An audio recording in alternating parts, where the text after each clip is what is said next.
Bulls and bears. Diversify your assets. Remember that a penny saved is a penny earned. And remind yourself that one man's tax fraud is another man's scarcity-based macroeconomic collaborative wealth program. I'm sorry, is there world poverty, or can I go to space now? Because it's time to talk Tull to me. In 3, 2...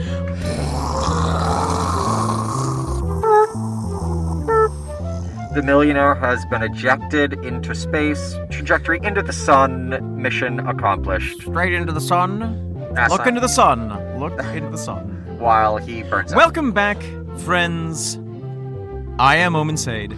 And I am Nick McGill. Together we are Feckless Momes. And this collaboratively, collectively, enjoyably is Talk Tull to Me. A long-term risk assessment in the shady ledgers of prog rock in which Net Income Nick and Omen Stimulus Package Sade will put on our little green visors and crunch the numbers on every single track that iconoclastic rock band Jethro Tull has ever produced. We will dispute the broad social impact of the Martin Barr bailout, debate the John Evan exchange rate, and fret over the levels of gross glasscock production. Then we will tip over our inkwells in excitement when fearless technocrat Ian Anderson adjusts the fair flute trade price by 0.2%. For the briefest of moments for one semester when you were a business major, when you went to pick up all the ladies, is that what you said? Say, hey, you want to see my stimulus package? I'm gonna run a cost-benefit analysis all over your face. What's the ROI on this hooking up here, huh? Gross. Yeah, disgusting behavior from everyone. Welcome back, Nick. Hello. Welcome. Hi, Omen. How are you? I am okay. Okay. As I mentioned before we started officially recording, my brain is a little bit in arrears. Yeah. With its cognitive abilities, because I got up very early and went to Connecticut to teach a class on Commedia dell'arte and mask work, and it was a long day. How long's the train ride out to New Canaan? Couple hours, right? About 10 feet. Oh, that's it. I mean, you just like to take the train? Takes a long time. It's the train itself is an hour and 25 minutes, okay. But then you add the 50-minute subway ride to it, so it's 2 hours there, 2 hours back, so it's about 4 hours of travel. That's a lot. That is taxing, I would say. Hey, way to bring it back to the theme. There it is. Full circle, reincorporation. And with that, Nick. With that, we get to talk a little bit about what is so exciting about today. Oh my gosh, that's right. Yeah, we have no need for a preamble. We're going to keep doing it, but we've got no need for it. And we are going to dive into the first of the bonus tracks off of Heavy Horses. That's right. This is a song, very exciting, that Omen, you have never heard before. I have officially never heard it. Play the sting. Yes, indeed. It is fresh and clean to me. I am excited to hear a new Tull song. It doesn't happen too often, Nick, but here on the Feckless Momes podcast, in the Feckless, here at the here and there. No, here at the Feckless Momes Audio Network, anything is possible. That's right. We are making your dreams come true. Yep. So, Mary, if you would just hand me the freshly wrapped up disc there. I'm going to try to get the plastic off of it. Try to get the plastic. It's really on here. Mary, could you hand me a knife, please?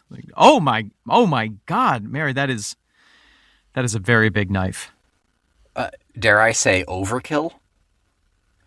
I don't want to say that in front of her, though. You want something done right? You better knife it yourself. That's not really the expression. That is the expression. Okay, that is totally the expression. Just Mary, a little slit there. You've not been going to anger management classes, have you, Mary? It used to be a shovel. I think she means the knife. Yeah. Oh. I've been taking blacksmithing in my spare time. Oh, okay. Oh no. I mean, I support a hobby. That's great. Yeah. That explains all the noise at night. All right, I finally got it open, and I'm ready to listen to this new track. And Nick, what is it called? All right, this track is Living in These Hard Times. A mouthful, and now let's have an earful.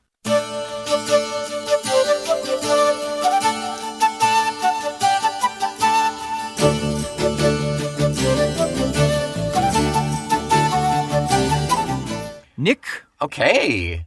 there Omen. we have listening to These Hard Times. Omen, there you have Living in These Hard Times. There I have. You are already familiar with it. I am. What do you think? First thoughts. Full disclosure, you did take a look at the lyrics beforehand, but there's no way to know any sort of sound when it comes to just looking at Tull's lyrics. Absolutely, yes. I listened to about the first 10 seconds of it earlier today just to Confirm that you had just never heard it confirm that before. I hadn't heard it. Right. And I can confirm that this was my first time listening to it. My first impression is that it is a little choppy in terms of its construction. Okay. I don't think that it flows together as well as some of their other stuff. Sure. It certainly does not fit the caliber of what we have just listened to for the last couple of months with Heavy Horses. That being said, I can remember the experience in our younger days of getting a new album and listening to it and it being a sound that I wasn't familiar with, Yeah. a new Tull album, and it taking me a couple of listens to really get into it. Yeah. I think you'll dig this. If you give it a couple more listens, I think this is something that you will like. I think you're more forgiving than I am. Well, that's for damn sure. I'm just asking, will you please forgive me for I will think go to on my it. grave in rage. Musically, Yes. it's pretty Heavy Horsey. It's kind of Heavy Horses. It's kind of Crest. It's kind of, it's not deep folk like songs in Heavy Horses. I think it feels like it belongs a little later on in some of their lighter stuff. Not Stormwatch, I'd say maybe Broadsword, maybe Crest, Rock Island, Catfish, around there. Like their folk prog light sound. Yeah, the flute has an interesting quality to it where he's really... what stood out to me is that he seems to be playing it a little bit more with an attempt to be like more correct on the flute rather than the kind of visceral sound. It's very different than what we what we heard in Benefit, and it even seems different to me than what we heard in Heavy Horses. It seems a little bit more.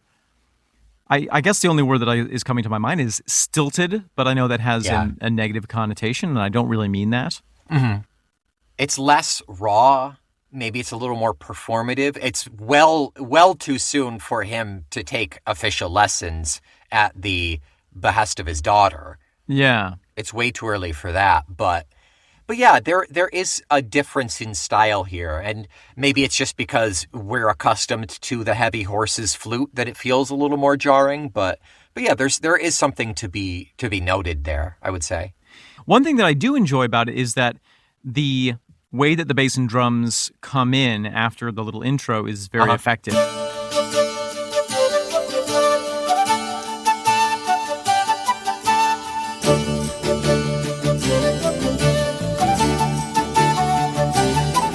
And they kind of repeat that trick, That phrase, yeah. as it were. That's often, throughout the song you hear the bass and drums pull back and then come in with that ska-dun-dun. Yeah, the flute and the acoustic are the main all the way through, but the drums and bass pull back and then step forward again, like you said. The tambo is pretty prominent throughout this once it kicks in, I think. Little Rambo Tambo. Rambo Tambo. Live for nothing or die for something. The strings, I don't know if they're strings or synth strings. I can't quite tell what goes on at the start of that second phrase. But they're in there. And then we do get definitive strings at about the second half.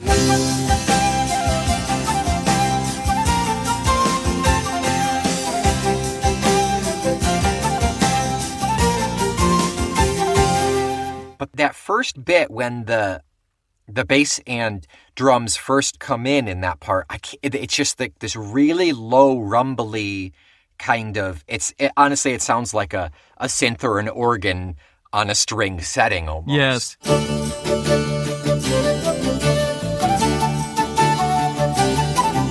I'll have to take another listen to it, but I think that you are probably correct. Mm-hmm. The time signature is very interesting in this song. It's definitely a compound time signature, very jumping back and forth between 4/4 and 3/4, etc., with, I think, some anomalous measures thrown in with just one or two beats, here or there to kind of mess everything up. It's particularly noticeable on the line, "We'll laugh and we'll sing." Mm-hmm. Try to pull a pound from your pocket. That chorus, yeah. Well, the flies in the milk and the cat's in the stew. Another bun in the oven. Oh, what to do? We'll laugh and we'll sing and try to bring a pound from your pocket. Good day to you. Oh, these hard times. Do you reckon that is why it felt so choppy? I think is the adjective you used. Is that why it's so choppy? I think that lends to it. I'm really not sure what it is. There's something about the way that the rhythm is being played. Dum dum dum dum dum dum dum dum dum dum dum. Yeah. It's almost a staccato. It is. The whole thing is very staccato, and there are some key changes, I believe. Could be wrong, but it seems like there are some key changes or modulations back and forth throughout the song, which I don't know if they help to drive it forward, in my first listening opinion. So you're saying that they're the opposite of that. You're saying they're detrimental, that they cause some discordance, some kind of unease in hearing it for the first time? Yeah, maybe so. I struggled to find the groove of listening to this song. Okay. But again, that's my first listen, and I have had that experience before and then listened to it, listened to a song a couple more times, then really got into it. So maybe I just have the new Tull shock. Yeah. Yeah, I would not be surprised. I would not put that past this experience because I enjoyed this song. I've heard it a couple of times. I think it's fun. It's weird. It's oddly bouncy for the content of the song. I like this one. I do like this one. It's fun. It's not a go-to. It's not on any of my lists, but it's good. It's a good song. It's not one that I'll skip.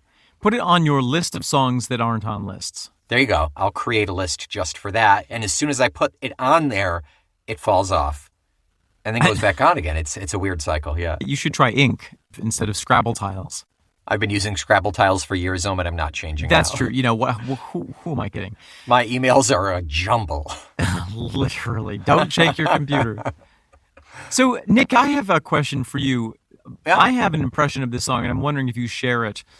Okay. Does this song seem a little Christmassy to you? Oh, interesting.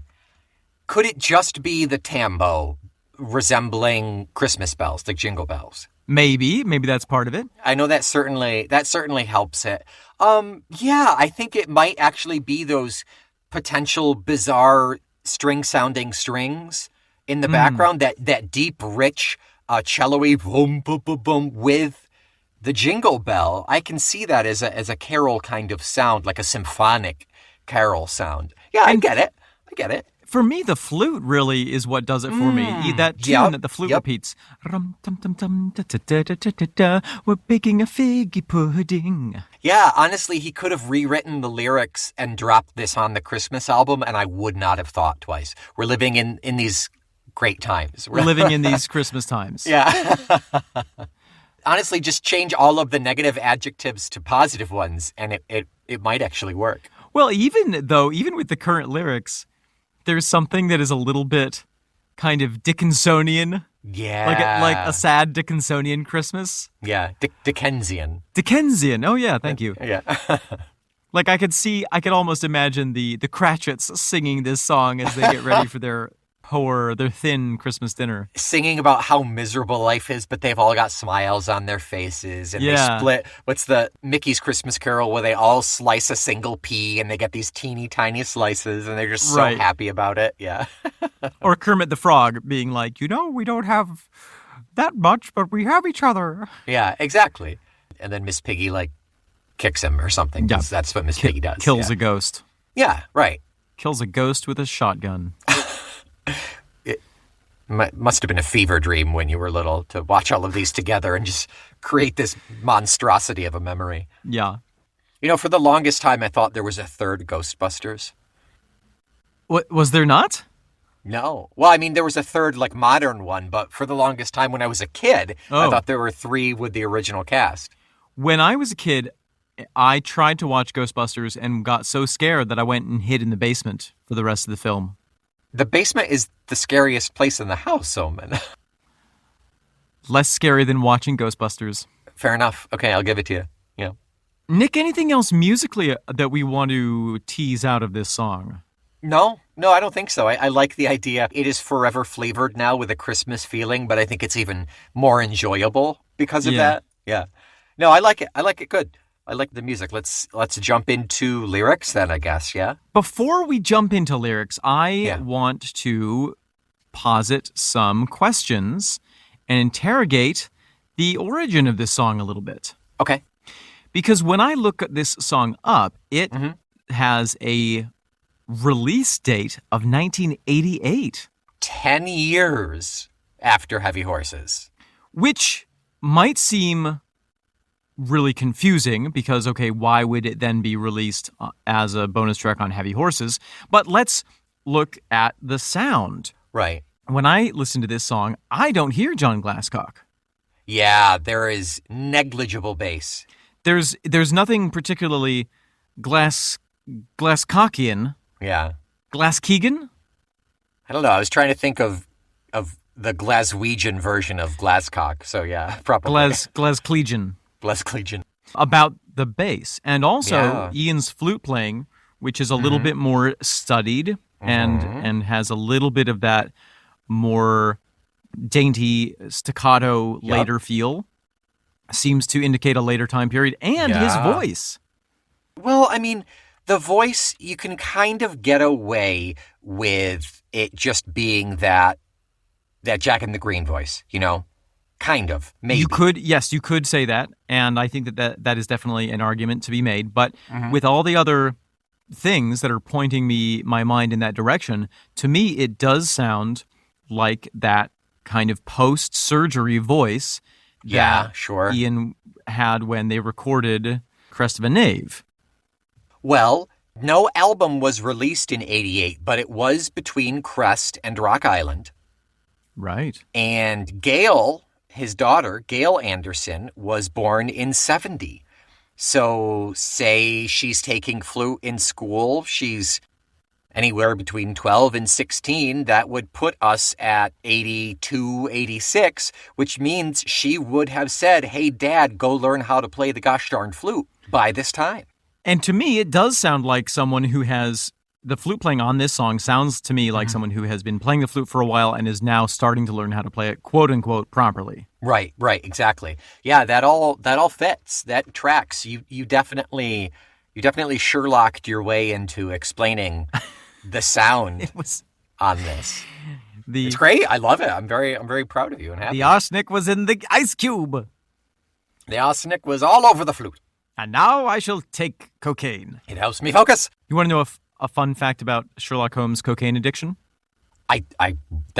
Yes. In the early stories, Sherlock Holmes famously is addicted to his 10% mixture. He has a special name for it of cocaine and heroin. When Wow. Arthur Conan Doyle later realized that actually, shockingly, taking both cocaine and heroin has deleterious effects on one's health, he wrote Sherlock out of the addiction. He wrote a bit where Dr. Watson helps him get clean Wow. because he didn't want his character to be, leading people toward a vice that was really harmful. Yeah. Back when he thought it was all just, a little bit of fun, it was all right. Yeah, they were still giving cigarettes to babies, but, don't mix your coke and heroin. Woof. That's right. That's a little fun fact for you. That is a fun fact. Thank you for that. Yeah. Anything else historically? Any more research you got on this? Well, let's say that if indeed it was released in 88 and was perhaps recorded at the same time as Crest of a Knave, then Right. we would have had a lineup that looked something like Don Perry, Peter John Vettis, Yep. Martin Barr, of course, David Yep. Pegg as the bassist. Yeah. Those are all names that stuck around for a little bit. They're all names that I recognize. Yes. They're not the dream team, but they're also not the fourth stringers that, no offense, that we have today, you know. They're not the Jethro Tull band. I'd say they're still Jethro Tull at that point. Oh, definitely. Yeah. Definitely. So yeah, it is a different sound and it can be explained by all of these little pieces put together. Yeah. Shall we now talk about the lyrics? Yeah. What do you make of these overall broad strokes? What's the feeling you get from these lyrics?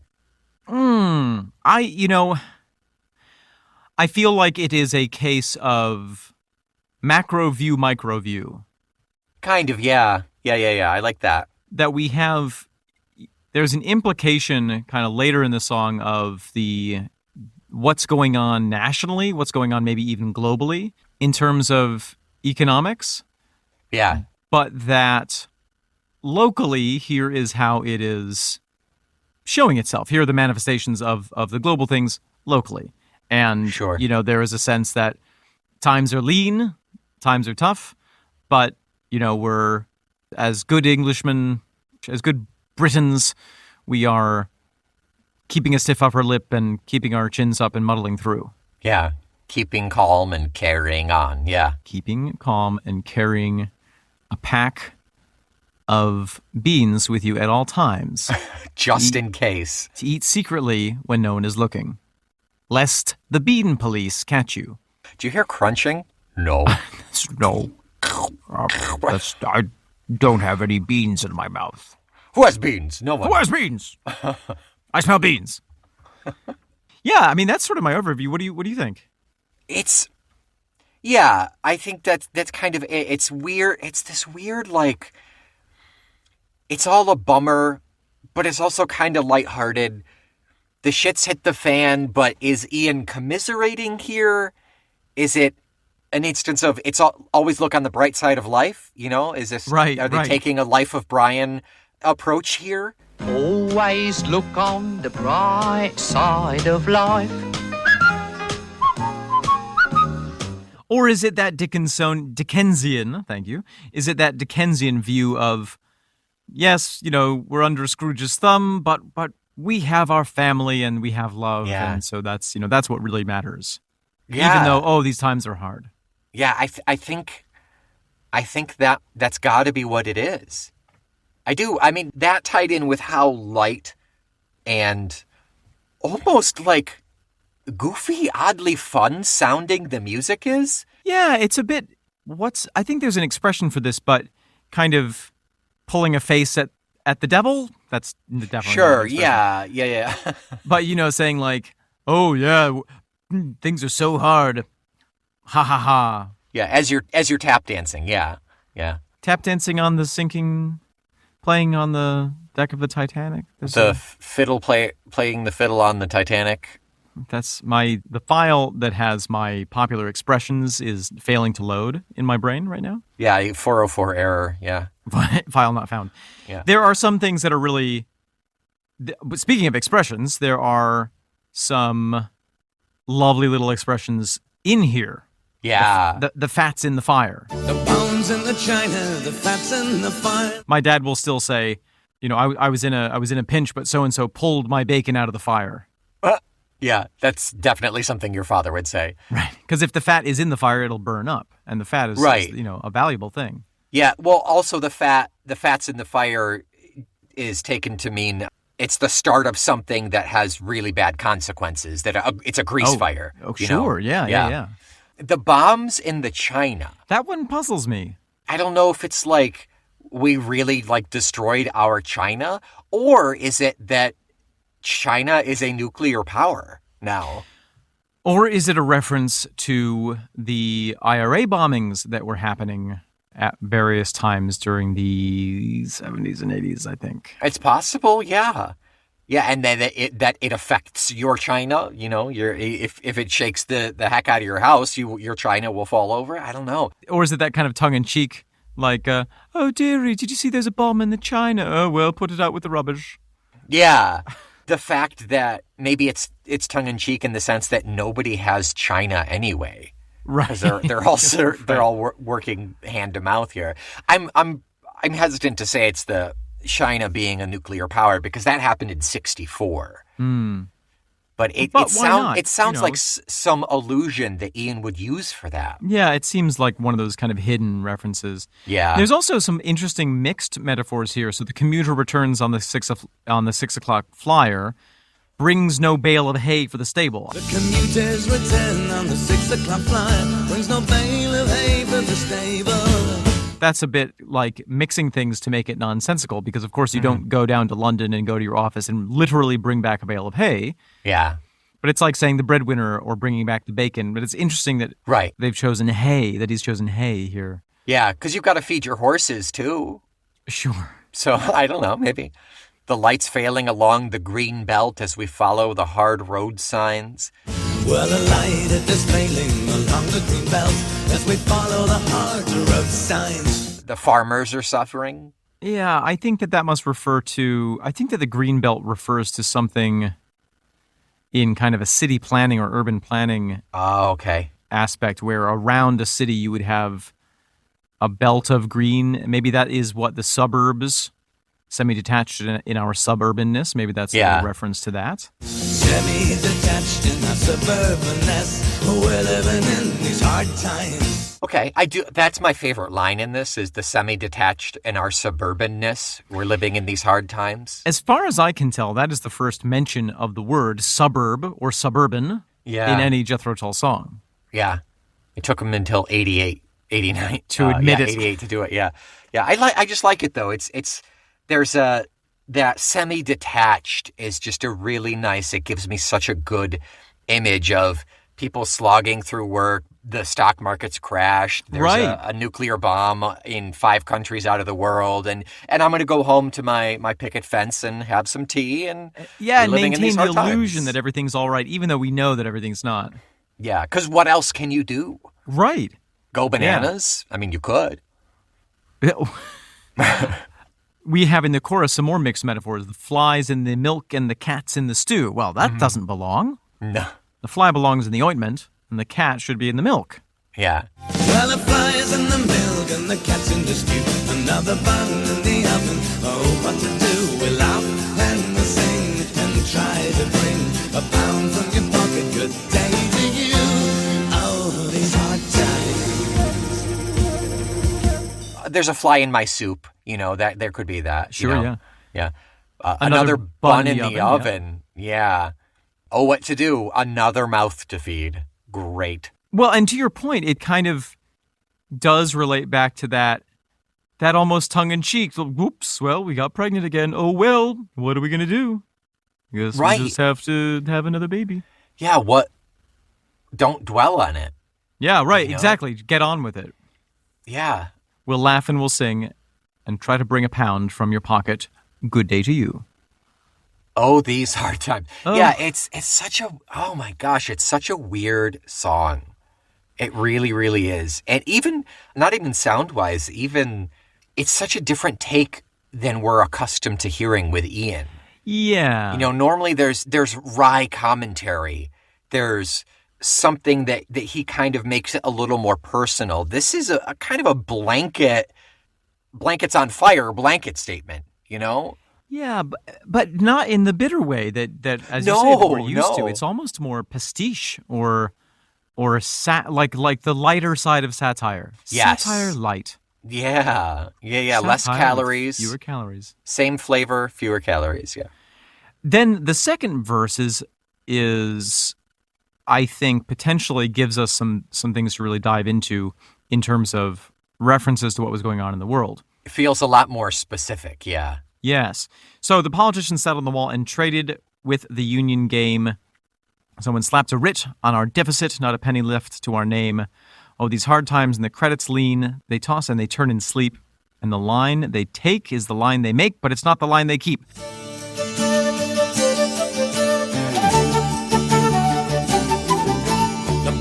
politicians sat on the wall and trade was a union game. Someone slapped the wrist on our deficits, not a penny left to our name. Oh, the times are hard and the credits are lean, and they toss and they turn and sleep. And the line they take is the line they make, but it's not the line that they keep.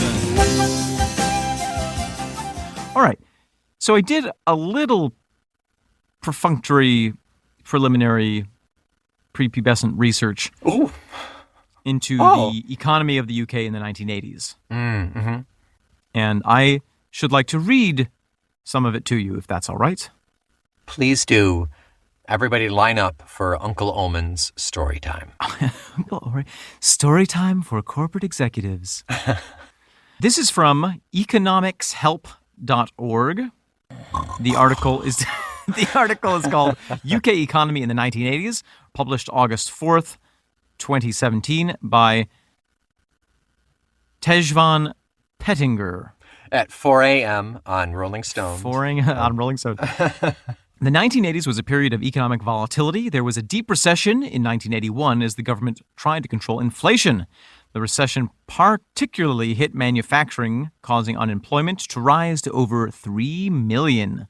Unemployment did not fall until the mid and late 80s when the economy boomed during the, quote, yuppie years, unquote, of rising wages, rising house prices, and stock market boom. However, this, quote, Lawson boom, unquote, proved to be short-lived, with inflation returning and eventually causing the recession of 1991-92. So this was a period where the Conservative Party was pursuing free market influenced economists, economic policies who were purported by people like Milton Friedman. And there was a lot of deregulation, lower income tax rates, and reducing the power of the trade unions. Mm-hmm. These were the Thatcher years, as I understand. Okay. And, people on the one hand said, oh, yeah, well, this is a lot of pain in the short term, but it's really addressing these long-standing problems like inflation, industrial relations, and economic decline. But people on the other side say, it actually just made a bunch of people very poor. Yeah, well, I mean, in 1988, we had Reagan, which was trickle-down economics. So yeah, same kind it of was thing. going around. It was going around. And if you look at the unemployment numbers, they are severe. Yeah. Between 1979 and 1982, the unemployment rate jumped from 6%, which is not great, up to 13%, which is very bad. Very not great. Very not great. And it stayed above 10% all the way until the late 80s. Oh, and of course, it particularly hit the former manufacturing heartlands such as the North, Wales, Scotland, etc. Mm-hmm. So, if we take all that into consideration, I think that fits in perfectly with the politicians traded with the union game. They slapped a writ on our deficit, causing people to, all these kind of harsh economic policies basically punish people for being disadvantaged. Right. Or for being poor. The poor tax, yeah. Yeah, exactly. And makes it hard to get credit, etc. So, yeah. And the feeling of being lied to by the politicians. The line they take is the line they make, but it's not the line they keep. Yeah. I can imagine even people who maybe were in support of some of these policies at the get-go saw the results of them and it hit their own pocketbooks. Oh, I'm sure. Yeah. I mean, it's not just now that politics benefit only the rich. Yeah. It's exactly. been going on for a while. This song makes sense to me in the context of the economic volatility of the 80s. Yeah, it does. And regardless of who you vote for, like how much control do you have? So let's go back to our thesis. We're living in these hard times. What are we going to do? Right. And I think that the answer to what we're going to do is retreat into our, semi-detach ourselves in suburbia. Yeah. And be aware of the things like, oh, yeah, well, we don't actually have any jam right now. Yeah. That last verse there, the more of the silly, like, fairy tale illusion, the cow jumped over yesterday's moon and the lock ran away with the key, as opposed to the spoon ran away with the fork ran away with the spoon? Knife ran away with the spoon. The knife? My silverware is in disarray, Nick. And what jumped over the moon? The cow jumped over the moon. Is it the cow in that one too? Oh, it's just Yeah. not yesterday's moon. Yeah. You know what you like and you like what you know, but there's no jam for tea. But, Right? Okay.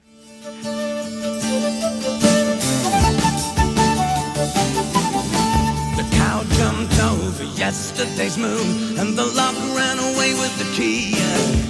You know what you like, and you like what you know, but there is no jam for tea. I like jam. I also like jam. There is no jam. Oh, these hard times. I like jam. I like knowing that I like jam. And yet, We're out of jam. we have no jam. Yeah, there's kind of like I don't want to say a forced cheerfulness, but like a dogged cheerfulness Yeah. throughout this song. If you plaster a smile on your face, eventually you will feel happy. Maybe. I mean, there are studies show that the more you force yourself to smile, the happier you will be. That's why I always Technically. force other people to smile. Just around you, yeah. Spread happiness. You got those weird, like, lip spreaders that you have at the dentist. Ooh, Yeah, yikes. yeah. You're a weird supervillain, Omen. Yeah. The Smile Man. The Smile Man strikes again. And just when we defeated the Cake Man. It all comes back to the Cake Man, Jimmy. But All it does comes back. it does sort of have this sort of cyclical feeling of like, well, yes, times are hard, but what are we going to do about it? Nothing for it but to strap on our attitudes and go do the best we can. Yeah. That's the moral of the story in this. Like, I can continue to name imaginary and real woes of the world, but what good does it do? I think that the semi-detached in our suburbanness really hits this on the head. I think that this is an Andersonian critique of a certain class of people. If that one phrase were not in there, it itself would be detached from reality, but that really anchors it. Yeah, without that line, you could say, "Oh, it's about this. It's about all the poor people in the UK who are having to fight through it and suffering." Yeah. But it's not. I think it's about the people who, detached in their suburbanness, don't actually really feel all the effects of the horrible things that are going on. Maybe they're affected a little bit. They have to cut back on jam, but they're not losing their jobs. They're not Yeah, that's true. Yeah. necessarily being foreclosed on. Although we do have the line about not a penny left to our name. Yeah, I see. No, I think the detachment is that you ignore it. It's the what can we do? We just smile. We're living on hard times. That's the detachment is just not worrying about it. Right. And being in the suburbs, you're out of the city where all the business is. You're out of the really low income areas where you don't have to see Right, the where- really where all the deleterious industry is effects. failing. Yeah, yeah. So there is some escape for you, even though you are still feeling it. You can at least look out and see patches of grass and Yeah. neighbors mowing their lawn and walking their dogs. It's very interesting. I wonder if it is a critique against people who know that the world is going to hell and aren't actively doing anything about it. Or is it a celebration of the attitude of keep a stiff upper lip and carry on? Yeah. I don't know. I'm not sure, Yeah. Nick. It could be both. Why can't it be both? Because there are those people who do know, who are well aware of the rottenness in the world and not doing anything about it. But what can they do? Well, there's lots that they could do. A person living in the suburbs working paycheck to paycheck? They could call their politicians. They could write a strongly worded letter. Writing wasn't invented yet. They could organize a community support system. They could protest. They could throw their urine at the motorcade. You're thinking in very, very 2000s mindset, I think. Probably. Well, they had urine back in the 80s. They did not. It's all. That's what they want you to think, Nick. Big urine. That's what big urine's That's- keeping you down. But yeah, but I think it's really interesting. I'd be very curious to know how this song hits for an actual Brit who actually lived during these times. I mean, Yeah. we are blinded by our youth, Nick, our delicious, dumb youth. Our youth and our detachment, being from the States and being only 16 years old, like we have. We're so youthful. We're so young. I had to ask my mom's permission to get this microphone. My mom drove me here. My mom drove me to this microphone in my bedroom. Nick, anything else to say about living in these hard times? That is it for me. Anything for you, Omen? I think Podcasting in pretty these good. hard times. Oh, gosh, so hard. Nothing more for me. I always like New Tull. I always like songs about broad economic issues. And maybe I will even grow to like this song if I listen to it a few more times. Oh, these hard times. We're living in these hard times. Speaking of broad, next week, do you know what we're listening to? I have a bizarre feeling about it. Oh, it's Aqualung. It's it's Katy Perry. It's Katy No, Perry. it's Broadford Bazaar, isn't Broadford Bazaar. Yeah, you know this one, right? it? I've only heard it maybe once or twice. Okay. Some awesome lyrics in Broadford Bazaar. It's a very beautiful song, too. It's very dark and kind of eerie. Yeah. I like Broadford Bazaar a lot. Until next week, Yes.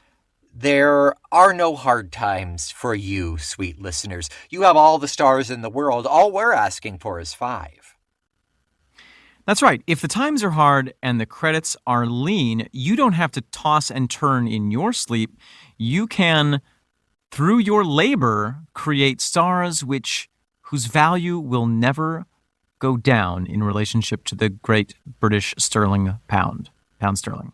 Right, yeah. It's like it's the gold standard, right? Isn't That's that, right, That's that's always right. like the same. Yeah, gold stars. However, if you do have a penny to your name, why don't you give us 5,000 pennies every month, and we will give you a wealth of things that will help get you through these hard times, including bonus episodes, Talk Tull with me, and access to our Discord? access to our Discord, Nick. You know, as much as I would appreciate 5,000 pennies, we don't need 5,000 pennies. We just need 500 pennies. You know, there's a reason I didn't become an economist, Nick. You did that one semester, and they kicked you out because you kept asking girls if they wanted to see your stimulus package. And I kept moving the decimal point when the professor wasn't looking. They hated that. They hate it. Until oh my God, they're next week, so touchy about that decimal point. I am the tax-deductible write-off that is Omen Said. I am a complete waste of money, Nick McGill. We are the unnecessarily severe supply-side reform that is Feckless Momes. And this is the skyrocketing inflation that is Talk Tull to me.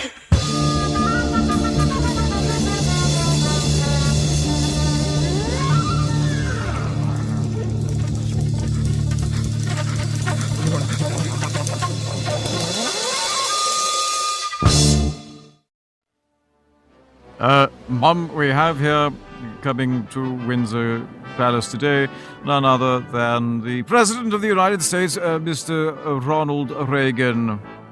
Now, Mrs. Elizabeth, it's an honor to meet you. And Thank you so much for coming here. Why don't you sit upon this poofy divan? Oh, we don't have this where I'm from, so thank Franklin, you. bring the President a cup of our best tea, please. Mr. President, I'm so happy that you are doing so much for the poor people of your American colonies. And we have some interesting problems here, which are not so very toothsome, in fact. That's right. I hear that there are poor people all over the world, and I was wondering just how you were planning to handle the poor folk here in the original America. Yes, well, I'm so pleased you asked me. Our very fine, very broad, and very much going to hell when she dies, Madam Prime Minister has explained to me that there is something that is happening called a recession. Now, I am unfamiliar with this term, The only thing that I have ever seen recessed is the gene pool of my family.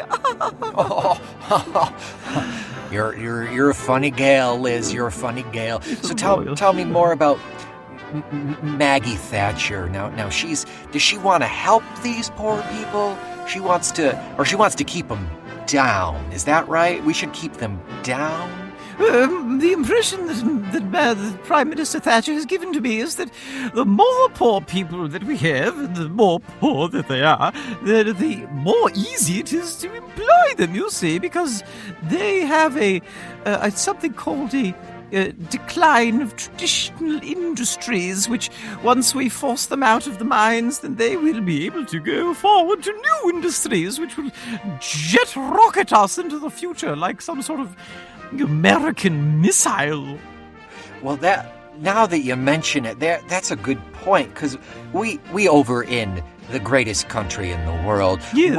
we have a theory that the more you keep people poor, the richer you and I can be. Oh, you see, that's right, yes, because my favorite thing is when I'm riding in my coach and I feel a slight bump, and I turn to my dear husband, who is, do you know, also my cousin. Is that so? I say, my darling, what was that thump? And he says, My love, that was a pauper. and we have a laugh, but we don't let anyone see. Oh yeah, that's a good way to get rid of your peasants. We just throw ours into mines and really like prisons. You have all destructive. those lovely prisons where there's so much work gets right. done. That's right. Oh man, the war on drugs is really taken off, and we are just controlling the poor population. Speaking of which, would you like some cocaine? Oh, that's right. I've got a snoot of laudanum. Would you like some of that? Oh, thank you very much. Yes, usually I don't have to, but I'll make an exception. Also, we had this new spot where instead of foxes, you see, because we are preserving the fox population, we send out people who cannot pay their debts. We call them momes. Oh, that's, I've heard of that. They're officially called the feckless momes. Oh, yes, that's right. And they're very proud to participate in the games. We say that they're proud members of something. What is it? Those games. It's the Talk to Me games. Yes, that's right. The Feckless Momes are a proud member of the Talk to Me is a proud member of the Feckless Momes audio network. That makes all the sense in the world. More cocaine. I'll have to tell Nancy.